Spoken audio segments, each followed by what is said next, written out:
সময় স্টুডেন্ট ছিলাম। আজকে সরকার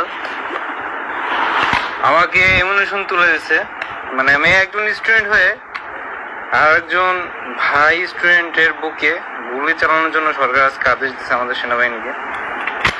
আমি দেখাতে চাচ্ছি যে এরকম একটা বুলেট কিভাবে পারলো সরকার, যে আমাদের ভাই যারা স্টুডেন্ট তাদের বুকে গুলি করার জন্য।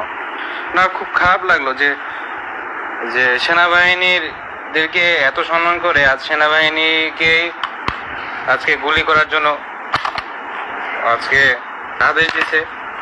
120 রাউন্ড করে দিয়েছে। আমার সত্যি খুব যাওয়ার ইচ্ছা ছিল না, কিন্তু তাও বাধ্য হয়ে আমাকে যেতে হচ্ছে। মানে আমার কথা আসতেছে না, মানে কি বলবো, মানে সরকার এত নিচে হয়ে গেল। মানে